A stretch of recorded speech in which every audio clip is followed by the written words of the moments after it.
فأرسلنا عليهم الطوفان والجراد والقمل والضفادع والدم آيات مفصلات فاستكبروا وكانوا قوما مجرمين ولما وقع عليهم الرجز قالوا يا موسى ادع لنا ربك بما عهد عندك لئن كشفت عنا الرجز لنؤمنن لك ولنرسلن معك بني إسرائيل فلما كشفنا عنهم الرجز إلى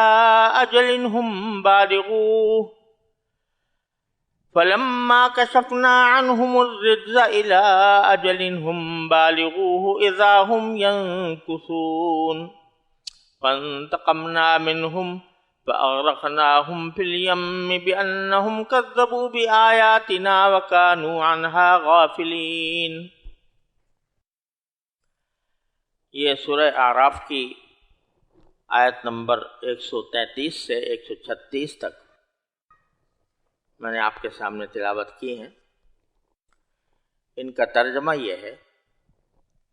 چنانچہ ہم نے ان پر طوفان، ٹڈیوں، گھن کے کیڑوں، مینڈکوں اور خون کی بلائیں چھوڑی، جو سب علیحدہ علیحدہ نشانیاں تھیں۔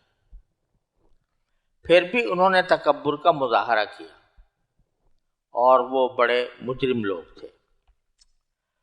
اور جب ان پر عذاب آ پڑتا تو وہ کہتے،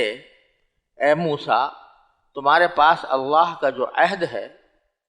اس کا واسطہ دے کر ہمارے لیے اپنے رب سے دعا کرو، یعنی اس بات کی دعا کرو کہ یہ عذاب ہم سے دور ہو جائے، اور اگر واقعی تم نے ہم پر سے یہ عذاب ہٹا دیا تو ہم تمہاری بات مان لیں گے اور بنی اسرائیل کو ضرور تمہارے ساتھ بھیج دیں گے۔ پھر جب ہم ان پر سے عذاب کو اتنی مدت تک ہٹا لیتے جس تک انہیں پہنچنا ہی تھا تو وہ ایک دم اپنے وعدے سے پھر جاتے۔ نتیجہ یہ ہوا کہ ہم نے ان سے بدلہ لیا اور انہیں سمندر میں غرق کر دیا، کیونکہ انہوں نے ہماری نشانیوں کو جھٹلایا تھا اور ان سے بالکل بے پرواہ ہو گئے تھے۔ پچھلی آیات کے اندر اللہ تبارک و تعالیٰ نے جو ذکر فرمایا تھا کہ ان کو ہم نے قید سالی میں مبتلا کیا تھا اور پھلوں کی کمی کی مصیبت میں گرفتار کیا تھا، اس کے باوجود وہ بات نہیں مانے، تو اس کے بعد پھر کچھ اور عذاب ان پر مسلط کیے گئے۔ حضرت موسیٰ علیہ السلام کا جو واقعہ جادوگروں پر فتح کا ہے، اس کے بعد بعض روایات سے معلوم ہوتا ہے کہ تقریباً 20 سال حضرت موسیٰ علیہ السلام مصر ہی میں مقیم رہے اور فرعون کو ہدایت کا پیغام دیتے رہے، اور فرعون کی جو قوم تھی قبطی، ان کو بھی ایمان کی طرف متوجہ فرماتے رہے، لیکن وہ مانتے نہیں تھے۔ تو اللہ تبارک و تعالیٰ نے کچھ پے در پے ان کے اوپر کچھ عذاب ایسے بھیجے کہ جس کے ذریعے ان کو کچھ نصیحت حاصل ہو۔ ان عذابوں میں سے پہلا جو عذاب اللہ تعالیٰ نے ذکر فرمایا ہے، فَأَرْسَلْنَا عَلَيْهِمُ الطُّوفَانَ، ہم نے ان پر طوفان بھیجا۔ مفسرین نے اس سلسلے میں جو روایتیں نقل کی ہیں ان سے معلوم ہوتا ہے کہ یہ طوفان ایسا تھا کہ ان کے گھروں میں بارش تیزی سے ہوتی تھی، ہوائیں تیز چلتی تھیں اور پورا علاقہ جو ہے وہ پانی سے بھر جایا کرتا تھا۔ اور بعض روایات سے یہ بھی معلوم ہوتا ہے کہ ان کے اوپر اولے برسایا کرتے تھے۔ بائبل میں جو مذکور ہے وہ یہی ہے کہ ان کے اوپر اولے برسائے جاتے تھے، اور اس میں وہاں بائبل میں یہ بھی مذکور ہے کہ آگ برستی تھی اس کے ساتھ ساتھ۔ تو اس طوفان کے نتیجے میں ان کے گھر بھی زیر آب آ جاتے تھے، اور ان کی کھیتیاں بھی زیر آب آ جاتی تھیں، تو یہ طوفان ان پر مسلط ہوا، اور یہ روایات کے مطابق 6 دن تک جاری رہا، 1 ہفتہ جاری رہا۔ 1 ہفتے کے بعد انہوں نے حضرت موسیٰ علیہ السلام سے رجوع کیا اور کہا کہ آپ کسی طرح دعا کر کے ہم سے طوفان ہٹا دیں۔ حضرت موسیٰ علیہ السلام نے دعا کی اور اس کے نتیجے میں یہ طوفان ختم ہو گیا۔ لیکن جب ختم ہوا تو اس کے نتیجے میں جو پانی وہاں سے ہٹا تو جو ان کی کھیتیاں تھیں وہ پھر سے ہری بھری ہو گئیں۔ تو جب وہ دوبارہ ہری بھری ہو گئیں تو انہوں نے کہا کہ یہ تو عذاب نہیں تھا، یہ تو ہمارے لیے ایک اچھی بات تھی کہ اس سے ہمارے زرعی پیداوار میں اضافہ ہو رہا ہے، لہذا جو وعدہ کیا تھا کہ ہم ایمان لے آئیں گے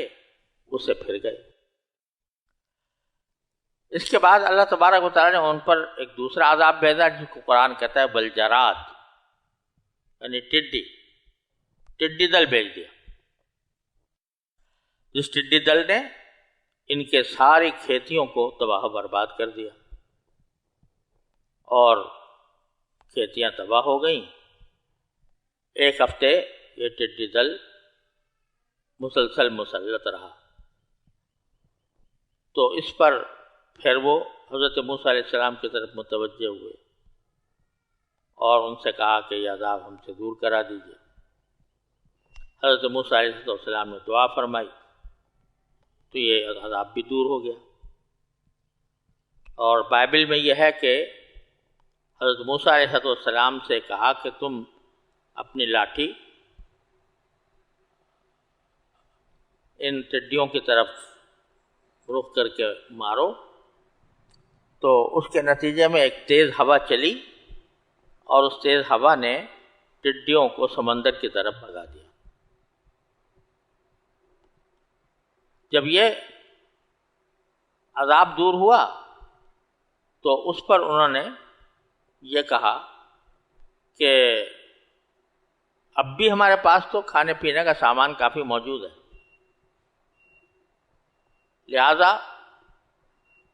ایمان نہیں لائے۔ پھر جب کچھ عرصہ گزرا تو اللہ تعالیٰ نے ایک تیسرا عذاب بھیجا، بالقمل، قرآن نے اس کو قمل کہا ہے۔ قمل کے معنی جوؤں کے بھی ہوتے ہیں اور قمل کے معنی گھن کے کیڑے کے بھی ہوتے ہیں، جو زرعی پیداوار کو، گندم وغیرہ کو کیڑا کھا جاتا ہے۔ تو یہ تیسرا عذاب یہ تھا کہ بعض روایات سے معلوم ہوتا ہے کہ لوگوں کے سروں میں، داڑھیوں میں جوئیں پیدا ہو گئی اور یہ گھن کے کیڑے ان کو آ کر کھانے لگے، ان کے کیڑے ان کی کھیتیوں کو آ کر کھانے لگے، کھیتیوں میں کمی واقع ہو گئی۔ پھر پریشان ہوئے اور پریشان ہو کر پھر موسیٰ علیہ السلام سے رجوع کیا۔ موسیٰ علیہ السلام نے دعا فرمائی، یہ بھی دور ہو گئے،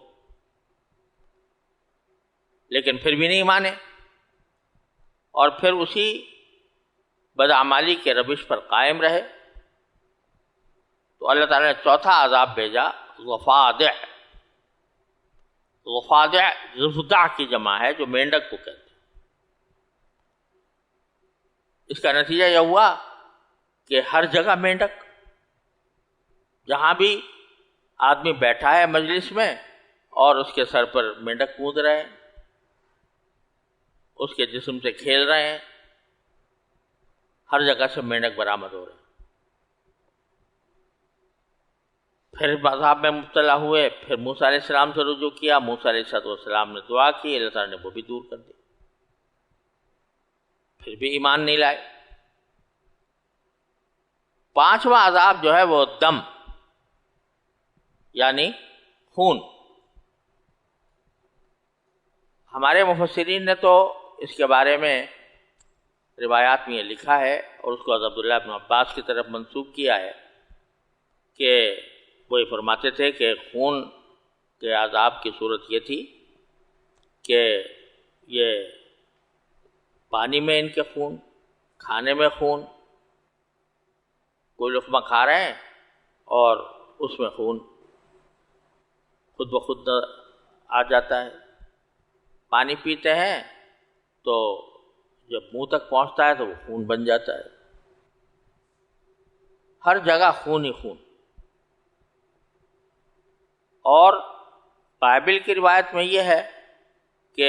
یہ خون دریا نیل میں داخل کر دیا گیا تھا تو دریا کا سارا پانی خون کی رنگت کا ہو گیا تھا، لہذا پانی پینا چاہیں تو کوئی صورت نہیں تھی کہ صاف پانی میسر ہے۔ پھر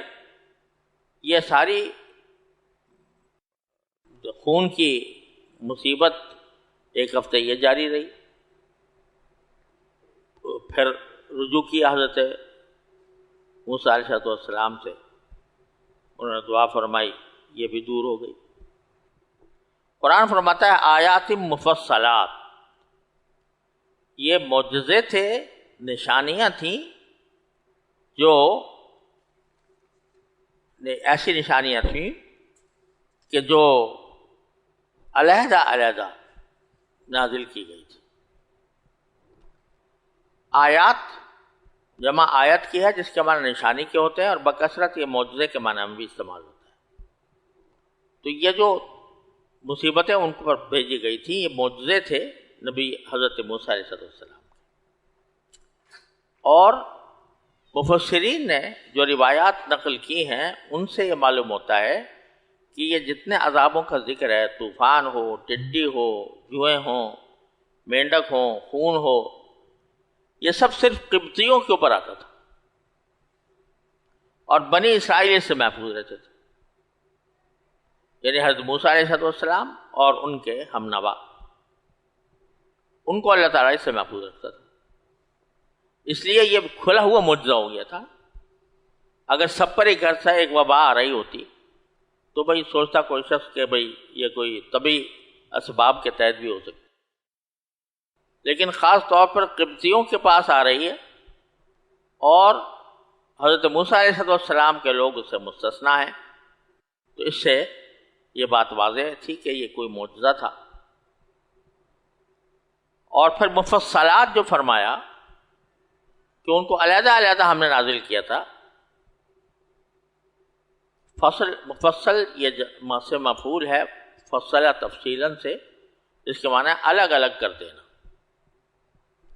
یہ جو نشانیاں آئی گئی تھیں ان کو الگ الگ کر دیا گیا تھا، اس طرح کے ایک ایک ہفتے نازل ہوتی تھی۔ فاستکبروا، یہ ساری نشانیاں دیکھنے کے باوجود انہوں نے تکبر کا مظاہرہ کیا، وَكَانُوا قَوْمًا مُجْرِمِينَ، اور حقیقت میں وہ لوگ تھے ہی مجرم، جس کی وجہ سے کھلی کھلی نشانیاں دیکھنے کے باوجود وہ اپنے وعدے کو بھی پورا نہیں کرتے تھے اور ایمان نہیں لاتے تھے۔ پھر آگے باری تعالیٰ نے فرمایا وَلَمَّا بَقَعَ عَلَيْهِمُ الرِّجْزُ، جب یہ عذاب ان پر آتا، رجز کے معنی ہے عذاب، تو وہ کہتے قالو یا موسیٰ ادع لنا ربک بما عہد عندک، کہ اے موسیٰ ہمارے لیے اپنے پروردگار سے دعا کرو اس عہد کی وجہ سے جو تمہارا اللہ تعالیٰ کے ساتھ ہے، یعنی نبوت کا عہد، اور اللہ تبارک و تعالیٰ نے موسیٰ علیہ السلام کی نصرت کا جو وعدہ فرمایا ہے اس کے حوالے سے تم اپنے پروردگار سے دعا کرو کہ ہم سے یہ عذاب دور ہو جائے۔ اور لئن کشفت عن الرجز، اگر آپ نے ہم سے عذاب ہٹا لیا تو لنؤمنن لک، تو ہم ضرور آپ پر ایمان لے آئیں گے، وَلَنُرْسِلَنَّ مَعَكَ بَنِي اسرائیل، اور ہم آپ کے ساتھ بنی اسرائیل کو ضرور بھیج دیں گے۔ یہ باقاعدہ وعدہ کرتے تھے۔ یہاں دیکھو حضرت موسیٰ علیہ السلام کی، جیسے میں نے عرض کیا تھا، دعوت کے دو حصے تھے۔ ایک حصہ یہ تھا کہ اللہ پر ایمان لاؤ، توحید پر ایمان لاؤ، اور دوسرا حصہ یہ تھا کہ بنی اسرائیل کو میرے ساتھ بھیج دو۔ اب ظاہر تو یہ ہے کہ بنی اسرائیل کو بھیجنے کا مقصد یہ تھا کہ فرعون ان پر جو ظلم و ستم ڈھا رہا تھا کہ اس کی غلامی سے ان کو نکال کر کسی آزاد فضا میں لے جائے، اور وہ بظاہر فلسطین کی زمین تھی، یا پھر صحرائے سینا کی زمین بھی ہو سکتی ہے جہاں حضرت موسیٰ علیہ السلام کو نبوت عطا ہوئی تھی۔ اور بائبل کا بیان یہ ہے کہ یہ لے جانا کسی ہجرت کے طور پر نہیں تھا۔ یہ جو مطالبہ تھا حضرت موسیٰ علیہ السلام کا کہ ہمارے ساتھ بھیج دو، اس کا مقصد کوئی ہجرت کرنا نہیں تھا کہ مصر سے ہجرت کر جائیں کسی اور سرزمین کی طرف، بلکہ بائبل میں یہ مذکور ہے کہ حضرت موسیٰ علیہ السلام نے جو ان سے کہا تھا وہ یہ نہیں تھا کہ ہم کسی اور ملک کی طرف ہجرت کر جائیں گے، بلکہ وہ یہ کہتے تھے کہ ہمیں ایک مرتبہ اس بات کا موقع دو کہ ہم سارے بنی اسرائیل کو لے کر کسی بیابان میں جا کر ہم الگ عبادت کریں کھلی فضا میں۔ فرعون یہ سمجھتا تھا کہ اگر ان کو بیابان میں مجتمع ہونے کا موقع دیا گیا اور اکٹھی عبادت کرنے کا، تو یہ سارے اکٹھے جمع ہو جائیں گے، ان کی ایک بڑی قوت ہو جائے گی، اور ہو سکتا ہے کہ یہ وہ قوت بغاوت پر آمادہ ہو جائے، لہذا وہ بھیجنے کو تیار نہیں ہوتا تھا۔ بائبل کا بیان یہ ہے۔ احتمال قرآن کریم کے الفاظ میں اس کا بھی ہے، لیکن جس اہتمام کے ساتھ ہر جگہ لَنُرْسِلَنَّ مَعَكَ بنی اسرائیل یا ارسل معی بنی اسرائیل کہا گیا ہے، تو اس سے یہ سمجھنا کہ صرف ایک مرتبہ بیابان کے پاس جا کر وہاں جا کر عبادت کرنا مقصود تھا، یہ ذرا بعید معلوم ہوتا ہے۔ لہذا ظاہر یہی ہے کہ حضرت موسیٰ علیہ السلام کا مشن دو چیزوں پر مشتمل تھا، ایک فرعون کو ایمان لانے پر آمادہ کریں، اور بنی اسرائیل کو ساتھ لے جائیں اور ایسی جگہ لے جائیں کہ جہاں وہ آزادی کی زندگی گزار سکیں۔ بعض لوگوں نے اس کو بار بار بنی اسرائیل کے بھیجنے کو نیشنلزم کے جواز کے طور پر پیش کیا کہ یہ اصل دعوت حضرت موسیٰ علیہ السلام کی دعوت جو تھی وہ یہ تھی کہ ہمیں بنی اسرائیل، ہم قوم ہیں، ہم الگ قوم ہیں، لہذا ہمیں الگ حکومت قائم کرنے کا موقع دو۔ لیکن قرآن کریم کے سیاق سے ہر جگہ یہ معلوم ہوتا ہے، تقریباً ہر جگہ، کہ دونوں باتیں پیش نظر تھیں۔ قومیت کی بنیاد پر نہیں، بلکہ اس بنیاد پر کہ فرعون نے ان پر ظلم ڈھایا ہوا تھا، اور اگر وہ فرعون کے ملک میں رہتے تو ان پر ظلم و ستم کا شکنجہ کسا رہتا۔ اس لیے حضرت موسیٰ علیہ السلام ان کو رہائی دلانے کے لیے، غلامی سے نجات دلانے کے لیے ان کو لے جانا چاہتے تھے۔ چنانچہ یہاں قرآن کریم میں واضح طور پر دونوں باتیں کہہ دی کہ انہوں نے یہ وعدہ کیا کہ اولا لنؤمنن لک، ہم آپ پر ایمان لے آئیں گے، آپ کی رسالت پر ایمان لے آئیں گے، اور اس کے نتیجے میں توحید کے قائل ہو جائیں گے۔ اور دوسرا یہ کہ وَلَنُرْسِلَنَّ مَعَكَ بَنِي اسرائیل۔ لیکن باری تعالیٰ فرماتے ہیں فَلَمَّا كَشَفْنَا عَنْهُمُ الرِّجْسَ، جب ہم نے عذاب ان سے ہٹا لیا، یا جب ہم عذاب ان سے ہٹا لیتے تو، اور کب تک ہٹاتے؟ اِلَىٰ أَجَلٍ هُمْ بَالِغُوهُ، ہم عذاب ہٹاتے اتنی مدت تک جس مدت تک انہیں پہنچنا ہی تھا، یعنی